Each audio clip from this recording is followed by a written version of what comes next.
Hello guys, आज हम करेंगे सोशलाइजेशन, समाजीकरण। समाजीकरण क्या है? जब कोई बच्चा या मानव समाज के द्वारा सीखता है उसे हम क्या बोलेंगे? समाजीकरण। जब बच्चा पैदा होता है तब वो न तो सामाजिक होता है और न ही असामाजिक होता है, लेकिन धीरे धीरे उसे घर वालों के द्वारा या समाज के द्वारा, सोसाइटी के, समाज के तौर तरीके, नियम के बारे में बताया जाता है और बच्चा उन्हीं के अनुरूप ढल जाता है और उन्हीं के अनुरूप समाज में रहने लग जाता है। वो क्या है? समाजीकरण। अब हम देखते हैं process of socialization. Process of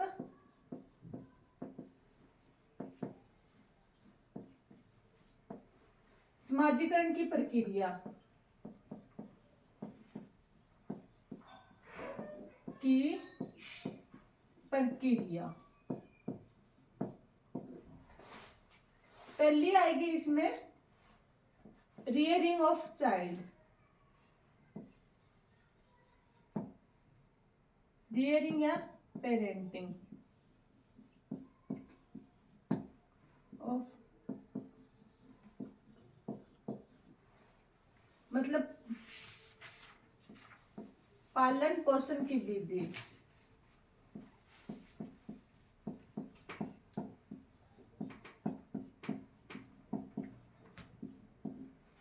दूसरा इसमें हम लेंगे कोऑपरेटिव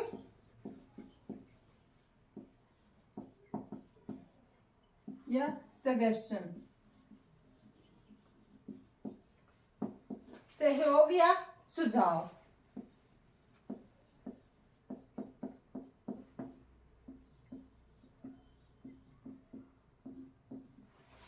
तीसरा हम इसमें लेंगे इमिटेशन, अनुकरण।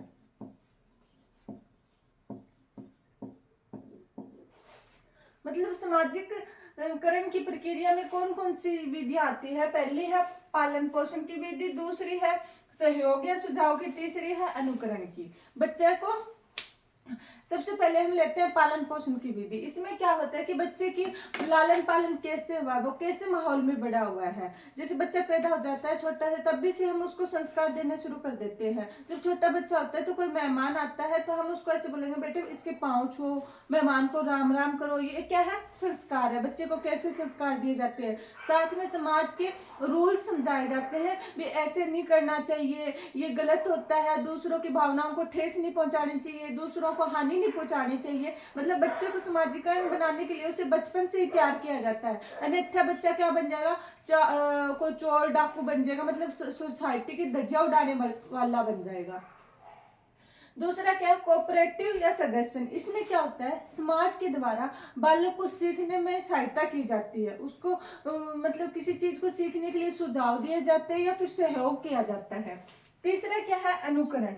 अनुकरण में क्या होता है? बच्चा नकल से सीखता है, दूसरों को देख के या फिर उनकी नकल करके सीखता है। इसमें हम एग्जांपल लेते हैं भाषा का। बच्चा भाषा कैसे सीखता है? अनुकरण से। सबसे पहले वो अपनी माँ की भाषा का अनुकरण करता है। कोई भी फैमिली होगी, छोटा बच्चा आएगा, सबसे पहले वो ही भाषा बोलेगा जो उसकी माँ को बोलने आती है, चाहे वो हिंदी हो, इंग्लिश हो, पंजाबी हो। बाकी भाषाओं का विकास वो अपने स्कूल या कॉलेज में करता है। शुरू में जो उसकी माँ बोलते है उसी को अनुकरण करके सीखता है। अब हम देखते हैं एजेंसी ऑफ सोशलाइजेशन। ये दो प्रकार की होती है, एक्टिव और पैसिव।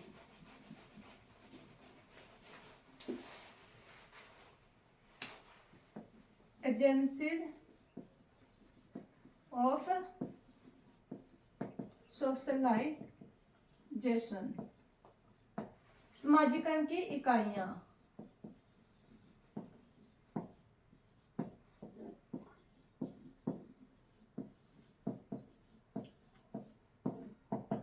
कौन कौन सी है? पहली है एक्टिव, दूसरी है पैसिव।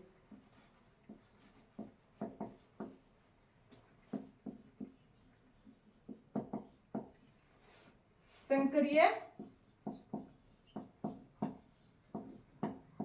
और निष्क्रिय।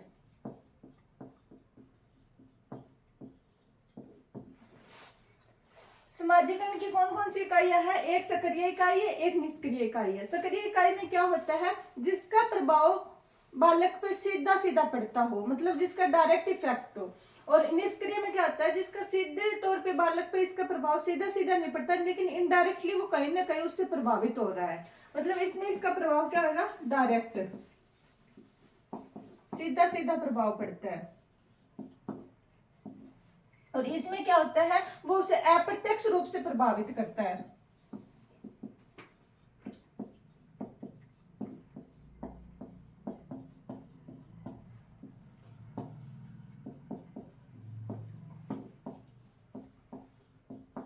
इनडायरेक्टली।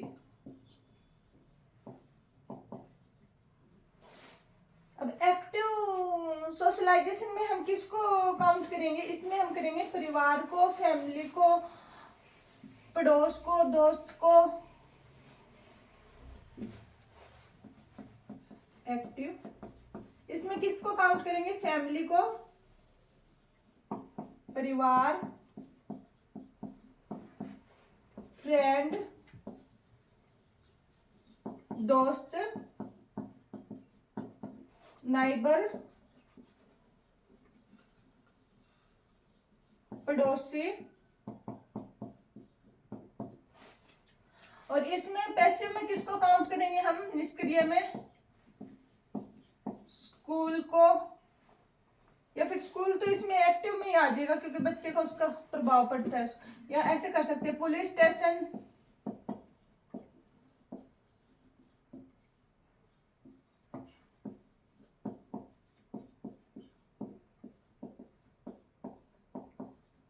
रेलवे स्टेशन,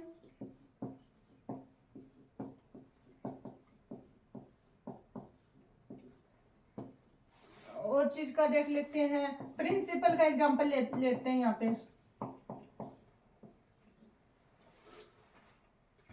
कैसे? अब जैसे एक्टिव है, इसमें परिवार आएगा। परिवार का सीधे सीधे बच्चे पे प्रभाव पड़ेगा।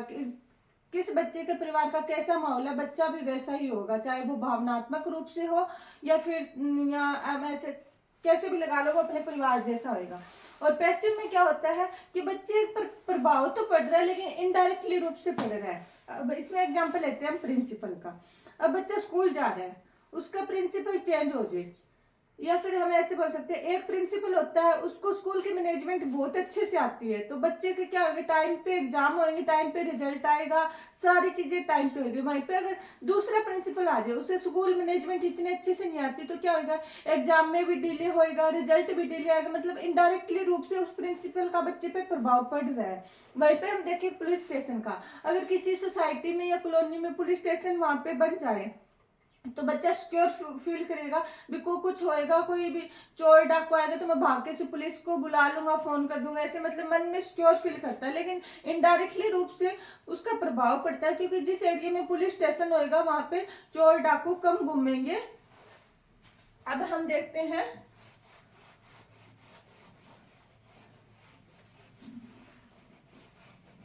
एक हम देख लेते हैं टाइप्स ऑफ एजेंसी, इकाइयों के प्रकार।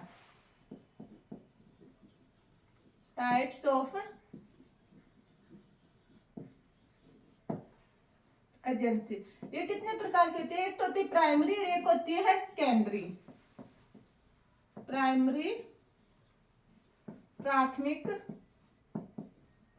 दूसरी होती है secondary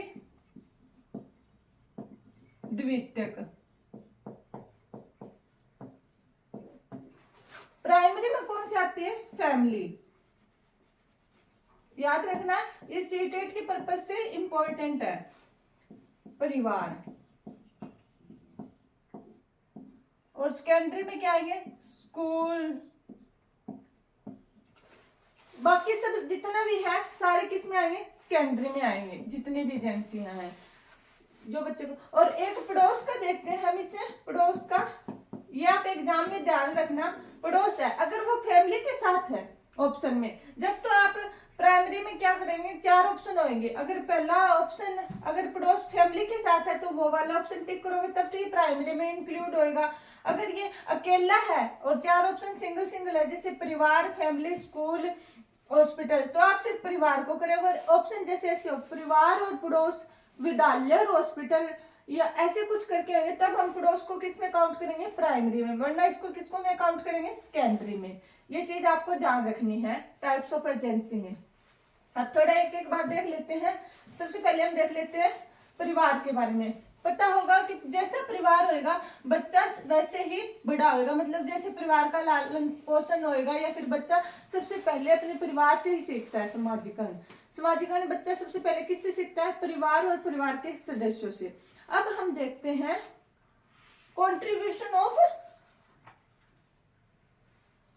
contribution in education of socialization, मतलब शिक्षा का योगदान समाजीकरण में। शिक्षा का क्या क्या योगदान है इसमें समाजीकरण में। तो इसमें हम देखते हैं विद्यालय आता है,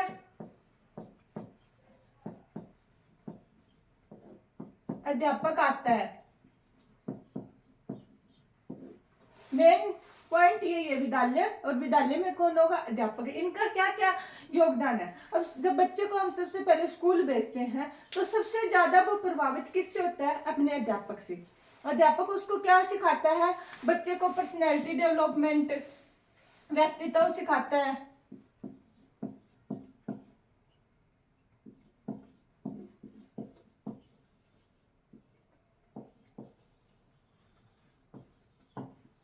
व्यक्तित्व विकास सिखाता है। दूसरा अध्यापक उसको क्या सिखाता है, वहां के कल्चर के बारे में ज्ञान करवाता है, सामाजिक और संस्कृति के ज्ञान देता है, उसको समाज के नियम कानून बताता है, बच्चे को उस अनुशासन में रहना सिखाता है। ये किससे रिलेटेड है, अध्यापक से और स्कूल से। स्कूल में बच्चा क्या सीखता है, अनुशासन सीखता है, सहयोग की भावना सीखता है, मिलजुल कर रहने की, बच्चों के साथ मतलब मिलजुल कर रहने की भी सीखता है। एक इसमें हम देखते हैं लास्ट पॉइंट है अपना, खेल का मैदान। वहां पे बच्चा सबसे ज्यादा सीखता है और समाजीकरण का भी सबसे ज्यादा वहीं पर ही होता है। क्या है, खेल का मैदान।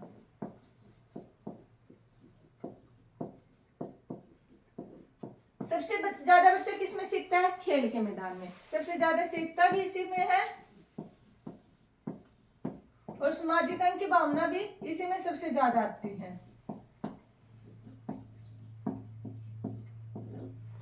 कैसे, क्योंकि खेल के मैदान में अलग अलग जाति के, धर्म के लोग होते हैं और अलग अलग उम्र के लोग होते हैं। बच्चे उनके साथ सीखता है, शौक की भावना बनती है, मिलजुल कर खेलते हैं।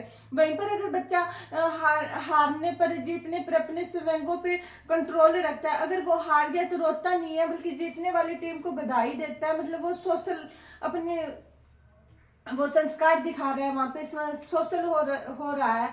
तो सबसे ज्यादा किसमें सीखेगा, खेल के मैदान में। या फिर ऐसे कह सकते हैं कि समाजीकरण में खेल का मैदान भी बहुत ज्यादा महत्वपूर्ण है। अब हम एक बार रिवाइज कर लेते हैं समाजीकरण क्या है। 2 मिनट में सारी रिकैप हो जाएगी। समाजीकरण क्या है, समाज के द्वारा सीखना ही समाजीकरण कहलाता है। फिर उसके बाद में हमने क्या देखा, प्रोसेस ऑफ समाजीकरण कौन कौन सी थी। सबसे पहली थी रियरिंग ऑफ चाइल्ड, बच्चे का पालन पोषण की विधियां। दूसरी कौन सी थी, कोऑपरेटिव या सजेशन, सहयोग या सुझाव। तीसरी कौन सी थी, इमिटेशन, अनुकरण। पालन पोषण की विधि में क्या आता है कि बच्चे का परवरिश कैसे हुई है, उसे कैसे संस्कार दिए जाते हैं, उसे शुरू से ही सामाजिक बना दिया जाता है, ताकि वो असामाजिक ना बने, सोसाइटी की धज्जियां ना उड़ाए, चोरी डकैती छेड़छाड़ में ऐसी समस्याओं में ना गुजरे। फिर दूसरे होते हैं कोऑपरेटिव या सजेशन में। इसमें क्या होता है, समाज बच्चे को सीखने में मदद करता है, सुझाव करता है, उसके सीखने में उसका सहयोग करता है। तीसरा क्या, अनुकरण। इसमें बच्चा क्या है, नकल से सीखता है। जैसे भाषा, सबसे पहले अपनी माँ की भाषा वो नकल से सीखता है। और फिर हमने देखी टाइप्स ऑफ एजेंसी कौन कौन सी थी, एक्टिव, पैसिव। स्टूडेंट आप मेरे पीछे पीछे रिपीट कीजिएगा सारी चीजें। Active, passive. एक्टिव कौन सी है, सक्रिय एजेंसी, और पैसिव निष्क्रिय। एक्टिव में क्या आएगा, परिवार, दोस्त, उसका स्कूल, और पैसे में क्या क्या कौन कौन से आएंगे, बाकी police station, railway station, hospital, मतलब जो बच्चे को सीधे प्रभावित ना करे पर कहीं ना कहीं वो उसको प्रभावित जरूर करते हैं। और वहीं पे जो एक्टिव एजेंसी होती है वो बच्चे को सीधे सीधे तौर पे प्रभावित करती है। जैसे जैसी फैमिली होगी वैसे बच्चा होगा, उसके जैसे दोस्त होंगे जिनके साथ उठना बैठना होगा, उनकी आदतों में बहुत ज्यादा हो जाती है। अब हम देखते हैं टाइप्स ऑफ एजेंसी कितने प्रकार की होती है, प्राइमरी एंड सेकेंडरी। प्राइमरी में हम किसको इंक्लूड करेंगे, परिवार को, और बाकी हम सभी को किसमें इंक्लूड करेंगे, सेकेंडरी में, जिसमें मैंने पड़ोस का एग्जांपल दिया था कि अगर वो परिवार के साथ है तो आप इसको परिवार में करोगे, अगर सिंगल ऑप्शन है तो सिर्फ परिवार को ही टिक करोगे। इसके साथ ही अपनी ये क्लास यहीं पे समाप्त होती है। जाने से पहले आप वीडियो को लाइक करें, चैनल को सब्सक्राइब करें, और हाँ, चैनल की प्लेलिस्ट पर जाके जहाँ पे साइकोलॉजी फॉर सीटेट लिखा हुआ है वहां पे जाके आप सारे वीडियो को डबल की स्पीड पे देखिएगा।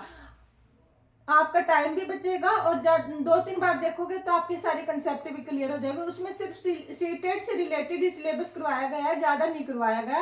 कभी आप ऐसे सोचो भी मोटा मोटा बता दिए इससे एग्जाम नहीं होगा, नहीं, उससे एग्जाम आराम से क्लियर हो जाएगा आपके। इसमें साइकोलॉजी में 30 में से 25-27 नंबर आराम से बन जाएंगे। जय भारत, जय हिंद।